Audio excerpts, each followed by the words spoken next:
Welcome to my to channel math and physics with MH. आज के video में हम आपके लिए लाए हैं न्यूक्लियर फ्यूजन या इसको कहते हैं थर्मो न्यूक्लियर फ्यूजन। गाइज, आज के लेक्चर में हम इस टॉपिक का पूरा डिटेल पढ़ेंगे, इसकी हिस्ट्री पढ़ेंगे, एग्जांपल पढ़ेंगे और इसको अच्छी तरीके से समझने की कोशिश करेंगे। ठीक है, तो टाइम ज़ाय के बगैर इसकी डिफिनीशन पढ़ लेते हैं और फिर इस डिफिनीशन पर समझने की कोशिश करते हैं और कुछ एग्जाम्पल भी इसका पढ़ लेंगे। The combination of smaller nuclei under suitable condition to just form a heavy nuclei with the release of huge amount of energy। एक ऐसा प्रोसेस जिसमें छोटे न्यूक्लियाई कंबाइन हो लेकिन अंडर सर्टन सुटेबल कंडीशन, और कंबाइन हो कि एक बड़ी न्यूक्लियाई हमें मिल जाए और इसके साथ साथ हमें एनर्जी मिल जाए। ह्यूज इसलिए लिखा है क्योंकि पिछले लेक्चर में या इस टॉपिक से पहले आपके बुक में न्यूक्लियर फिशन रिएक्शन था, तो उस रिएक्शन के मुकाबले में इस रिएक्शन की एनर्जी हमें ज़्यादा मिलती है, तो इसलिए इधर ह्यूज अमाउंट ऑफ एनर्जी लिखा है, यानी कि उसके मुकाबले में ज़्यादा एनर्जी मिलती है। उसमें भी ज़्यादा एनर्जी मिल रही थी लेकिन उससे ज़्यादा इसमें मिल रही है, तो इसलिए ह्यूज अमाउंट ऑफ एनर्जी। देखें, एक ऐसा प्रोसेस जिसमें छोटे nuclei under suitable condition combine हो के एक बड़ी न्यूक्लियाई दे दें और ह्यूज अमाउंट ऑफ एनर्जी मिल जाए, ऐसे प्रोसेस को फिज़िक्स के टर्मिनोलॉजी में न्यूक्लियर फ्यूजन कहते हैं। मैं आपको लेके चलता हूँ थोड़ा सा इसकी बैकग्राउंड की तरफ और फिर रोशनी डालते हैं कि ये न्यूक्लियर फ्यूजन किस तरह वजूद में आ गया और इसका आइडिया साइंटिस्ट के माइंड में कैसे आ गया। ये एक ग्राफ है गाइस जिसको मैंने आपको बताया था न्यूक्लियर फिशन में भी। तो इस ग्राफ का जो किरदार है वो जितना न्यूक्लियर फिशन में है इतना ही न्यूक्लियर फ्यूजन में भी है। ये एक ऐसा ग्राफ है गाइस जिसमें वाई एक्सिस में बाइंडिंग एनर्जी को शो किया गया है और एक्स एक्सिस पर, ये वाला जो एक्स एक्सिस है, यहाँ पर मुख्तलिफ एलिमेंट हैं जिनकी न्यूक्लियाई ली गई है और उन न्यूक्लियाई का जो एटॉमिक मास होता है, एटॉमिक मास, वो यहाँ पर लिखा गया है। इसके लिए बाइंडिंग एनर्जी को एक्सप्लेन कर रहा है ये ग्राफ। तो आप देखें कि छोटे न्यूक्लियाई यानी कि 0 से 20 के दरमियान जिसका एटॉमिक मास हो, उसके लिए एनर्जी कितनी अक्कर करती है, अप्रोक्सीमेटली ये लाइन है तो ये तकरीबन 8 मेगा इलेक्ट्रॉन वोल्ट। जब एटॉमिक नंबर 40 पर चला जाता है, एटॉमिक मास जब 40 पर चला जाता है तो एनर्जी थोड़ी सी इंक्रीज़ हो गई है, यहाँ पर 8.5 समथिंग आ रही है। ठीक है, जब एटॉमिक नंबर 50 के रीजन में दाखिल होता है और 50 से 80 वाले रीजन में, तो यहाँ पर देखें, यहाँ पर हाईएस्ट एनर्जी है, यानी कि 8.5 से भी कुछ ऊपर 8.7 या 8.8 मेगा इलेक्ट्रॉन वोल्ट, और ये हाईएस्ट एनर्जी है। ठीक है, यानी कि 60 से 65 70 के दरमियान ये जो हमारे पास एनर्जी होती है, बाइंडिंग एनर्जी, यानी कि वो एनर्जी जो दरकार होती है न्यूक्लियस को स्प्लिट करने के लिए, उसका जो सबसे ज़्यादा अमाउंट है वो इस रीजन में लाई करता है। यानी कि उन न्यूक्लियाई के लिए बाइंडिंग एनर्जी सबसे ज़्यादा होती है जिनका एटॉमिक मास 50 से 80 के दरमियान आ रहा हो, और ज़्यादा एनर्जी किसी चीज़ को तोड़ने के लिए तब दरकार होती है जब वो चीज़ ज़्यादा स्टेबल हो। आप मेरी बात को समझ रहे हैं, जब वो चीज़ क्या हो, ज़्यादा स्टेबल हो।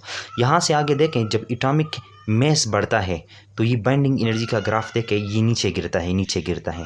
तो मतलब ये है कि 80 से आगे कम एनर्जी दरकार होती है, तो 80 से आगे यानी कि अनस्टेबिलिटी है। क्या है? अनस्टेबिलिटी। इसी तरह 50 से नीचे भी अनस्टेबिलिटी है। और हम जानते हैं कि नेचर में हर चीज़ चाहता है कि वो स्टेबल हो जाए। क्या हो जाए? स्टेबल हो जाए। तो न्यूक्लियर फिशन की हिस्ट्री में हमने ये देखा था कि ये बड़े न्यूक्लियाई आखिरकार छोटे न्यूक्लियाई में क्यों कन्वर्ट होता है, यानी कि न्यूक्लियर फिशन रिएक्शन क्यों होता है। तो कहा था कि स्टेबिलिटी को गेन करने के लिए, और स्टेबिलिटी को गेन करने के लिए ये ग्राफ है कि बड़ी न्यूक्लियाई छोटी न्यूक्लियाई की तरफ क्यों आती है, छोटी न्यूक्लियाई में क्यों कन्वर्ट होती है, क्योंकि इसलिए कि छोटी न्यूक्लियाई यानी कि 50 से 80 के दरमियान जिसका एटॉमिक मास आता है वो ज़्यादा स्टेबल होती है, इसलिए बड़ी न्यूक्लियाई स्प्लिट होती हैं छोटी न्यूक्लियाई में और उसके साथ साथ एनर्जी भी रिलीज़ होती है। इसी तरह छोटे न्यूक्लियाई ये देखें, इसका बरक्स है। अगर बड़े न्यूक्लियाई इस एटॉमिक मास की तरफ कोशिश करते हैं, वो चाहते हैं, बड़े न्यूक्लियाई ये चाहते हैं कि हमारा एटॉमिक मास जो हो वो 50 से 80 के दरमियान आ जाए। तो ये छोटे न्यूक्लियाई भी चाहेंगे कि हमारा जो एटॉमिक मास है, या हम मिलकर छोटे छोटे न्यूक्लियाई किसी ऐसी न्यूक्लियाई को बनाएं जिसका एटॉमिक मास 50 से 80 के दरमियान आ रहा हो, क्योंकि वो ज़्यादा stable state reason of greatest stability, ये वो रीजन है। तो छोटे छोटे न्यूक्लियाई मिलकर यहाँ से इस रीजन पर आने की कोशिश करते हैं, तो न्यूक्लियर फ्यूजन होता है, the combination of smaller nuclei with the release of energy. और देखें the splitting of large nuclei into smaller nuclei with the release of energy, fission. तो गाइस इस ग्राफ का मतलब ये था कि फ्यूजन क्यों अकर होता है और फिशन क्यों अकर होता है। तो मेरे ख्याल से आपको समझ आ गया कि फ्यूजन क्यों होता है और फिजन क्यों होता है, और ये फ्यूजन है क्या उसकी डिफिनीशन अभी हमने देख ली, और इसको एक्सप्लेन करने की ज़रूरत क्यों पेश आ गई थी, अब उस बात को देखते हैं। तो देखिए गाइस, साइंस में आपने पढ़ा है कि ये जो साइंस है ये नेचर की स्टडी है, ठीक है। और स्पेशली हमें हमारे सोलर सिस्टम वालों के लिए, जो हम अर्थ पर रहते हैं, हमारे लिए इर्द गिर्द का माहौल जिसमें सूरज भी आ रहा है उसको इग्नोर करना एक नामुमकिन बात है। तो साइंटिस्ट ने ये सोचा कि ये जो सूरज से हमें एनर्जी मिल रही है इसके पीछे इसका फिज़िक्स क्या है। बस इतनी सी बात आप समझें कि सोलर से जो हमें एनर्जी, ये जो सन से हमें एनर्जी मिल रही है इसके पीछे फिज़िक्स क्या है। तो इसकी फ़िज़िक्स को डिस्क्राइब करने के लिए, इसके पीछे कौन से अवामिल हो रहे हैं उसको डिस्क्राइब करने के लिए साइंटिस्ट मैदान में आ गए। उन साइंटिस्ट में एक साइंटिस्ट था 1904 में, सॉरी 2 साइंटिस्ट थे, 2 साइंसदान थे। एक का नाम था जेम्स एंड जीन्स। इन्होंने कहा ये जो सन से हमें एनर्जी मिल रही है ये in the result of peer inhalation मिल रही है, यानी कि चूँकि वहाँ पर टेम्परेचर बहुत ज़्यादा है और वहाँ पर एक इलेक्ट्रॉन और एक पॉजिट्रॉन मिलकर इनहिलेट होते हैं और हमें 2 गामा रेज मिलते हैं, आपने पीयर इनहिलेशन में पढ़ा होगा। और इसके नतीजे में जो हमें एनर्जी मिलती है वो 1.02 मेगा इलेक्ट्रॉन वोल्ट। इसने बस इतना कहना था और कह दिया। तब इस कहने पर जब लेबॉर्ट्री में काम शुरू हो गया तो ये जो डेटा था ये एक्सपेरिमेंटली डेटा से मैच नहीं कर पा रहा था, यानी कि ये चीज़ एक्सपेरिमेंटली दुरुस्त नहीं थी, ठीक है। ये जेम्स और जीन्स की जो पीयर इनहेलेशन वाले कंसेप्ट था ये एक्सपेरिमेंटली ट्रू नहीं था। तो फिर क्या हुआ गाइस, 1920 में एक और साइंटिस्ट है, 1920 में एडिंगटन ने न्यूक्लियर फ्यूजन का कंसेप्ट दिया, या प्रोटॉन साइकिल का कंसेप्ट दिया। इसने कहा ये जो सन से हमें एनर्जी मिल रही है ये न्यूक्लियर फ्यूजन के नतीजे में मिल रही है। ये 1920 में इसने कहा, 1920 में। यहाँ पर मैं आपको एक बात बताऊं कि 1913 में नील बोहर्ज ने एटॉमिक स्पेक्ट्रा का कंसेप्ट दिया था। और एटॉमिक स्पेक्ट्रा के कंसेप्ट में आपने ये बात देखी है कि हर एलिमेंट का जो स्पेक्ट्रम होता है वो मुख्तलिफ होता है हर दूसरे एलिमेंट से। तो जब सन लाइट का स्पेक्ट्रम देखा गया, तो यहाँ से हमें 2 बातें क्लियर मिल गई कि सन का जो कोर है वो 2 चीज़ों से बना है, एक हाइड्रोजन और एक हीलियम। इसकी परसेंटेज भी मैं आपको बता देता हूँ कि हाइड्रोजन का कितना परसेंट होता है और हीलियम का कितना परसेंट। तो गाइस, सन के कोर में हाइड्रोजन 35% होता है और हीलियम 65%, 1% अदर एलिमेंट्स होते हैं, ठीक है। अब बात ये थी परेशानी वाली कि इस सन से हमें एनर्जी कैसे मिल रही है, इतनी एनर्जी कैसे मिल रही है। अगर वो एनर्जी में अगर उसकी न्यूमेरिकल वैल्यू आपको बताऊं तो वो है 3.9 मल्टीप्लाई बाई 10⁻26 वाट एनर्जी हमें मिलती है। तो इतनी बड़ी अमाउंट ऑफ एनर्जी हमें कैसे मिल रही है? फिज़िक्स का कौन सा कानून या फिज़िक्स की कौन सी लॉ इस बात को एक्सप्लेन करेगी? ये साइंटिस्ट को थी परेशान करने वाली बात। ठीक है, तो अब हम देखते हैं कि न्यूक्लियर फ्यूजन का कंसेप्ट अगर हम ले लें, फॉर एग्जांपल छोटे छोटे न्यूक्लियाई बड़े न्यूक्लियाई में अगर कन्वर्ट हो रही हो, तो क्या इतनी अमाउंट ऑफ एनर्जी हमें मिलना पॉसिबल है कि नहीं? तो अगर मैं शॉर्टकट जवाब दे दूं कि हाँ है, तो बस काम ही ख़त्म। लेकिन मैं आपको स्टेप बाय स्टेप बताता हूँ कि एक्चुअली सन के कोर में होता क्या है, और इस बात को बुक में एक्सप्रेशन नाम देते हैं, और वो है प्रोटॉन प्रोटॉन साइकिल। ठीक है, देखें एनर्जी कैसे मिल रही है, क्वेश्चन ये है। ठीक है, अब इसका आंसर प्रोटॉन प्रोटॉन साइकिल से देते हैं। देखें गाइस, सन के कोर में चूंकि टेम्परेचर बहुत ज़्यादा होता है, वहाँ पर जो हाइड्रोजन है और हीलियम है वो आयोनाइज स्टेट में होते हैं। कौन से स्टेट में होते हैं? आयोनाइज स्टेट में होते हैं। तो आयोनाइज स्टेट में हाइड्रोजन का इलेक्ट्रॉन और न्यूक्लियाई जुदा होती है, और उसको हम इस तरह लिख सकते हैं, उसकी न्यूक्लियाई, उसको हम प्रोटॉन कहते हैं।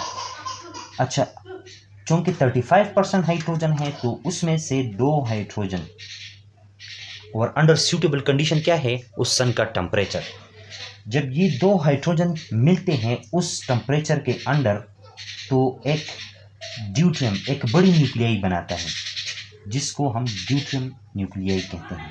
ठीक है, यहाँ पर एक्चुअल में क्या हुआ है, एक प्रोटॉन यहाँ से आपको गायब नज़र आ रहा है ना, तो एक प्रोटॉन जो है वो न्यूट्रॉन में कन्वर्ट हो गया है। किस चीज़ में? न्यूट्रॉन में। यहाँ पर बीटा डीके वाली कंसेप्ट को आप जहन में रखें। तो जब प्रोटॉन न्यूट्रॉन में कन्वर्ट हो गया, तो इसके साथ साथ इससे एक पॉजिट्रॉन, जिसको हम बीटा पॉजिटिव पार्टिकल कहते हैं, वो एमिट होता है, और न्यूट्रिनो यहाँ से एमिट होता है, और कुछ अमाउंट ऑफ एनर्जी हमें मिलती है।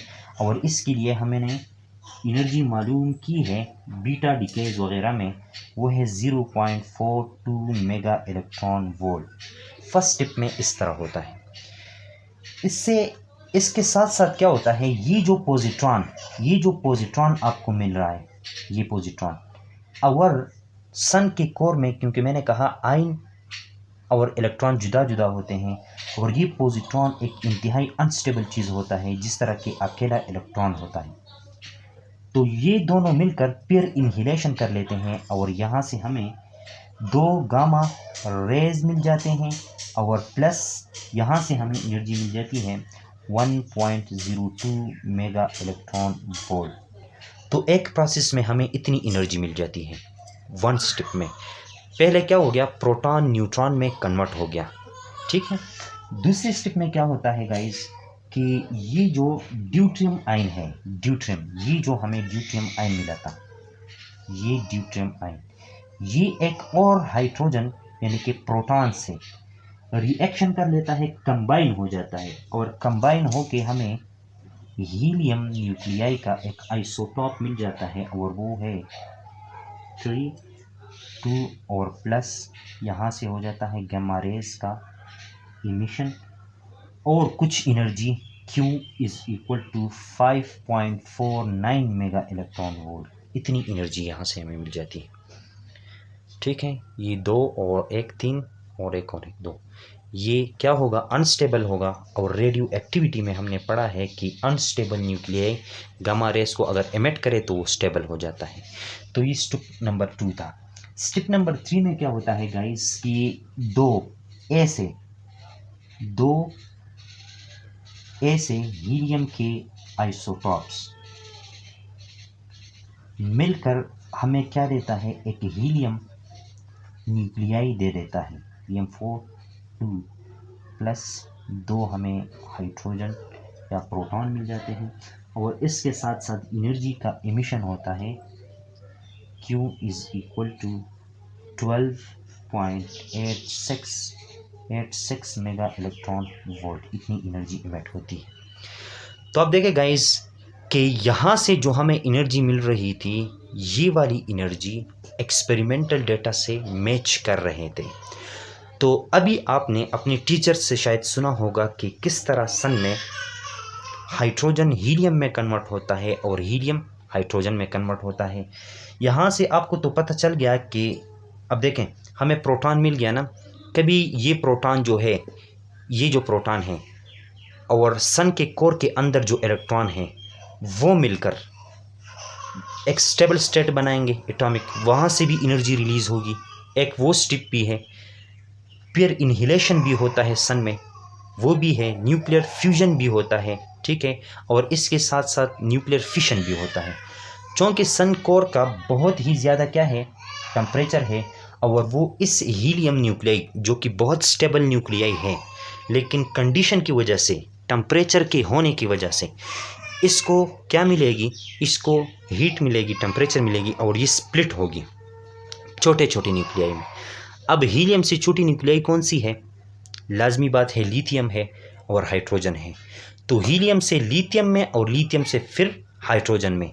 तो इस तरह की जो मेन प्रोसेस होता है सन में वो ये होता है कि ये हाइड्रोजन है, ये कन्वर्ट हो जाता है हीलियम में और ये साइकिल इस तरह चलता जाता है, हीलियम हाइड्रोजन में, हाइड्रोजन हीलियम में।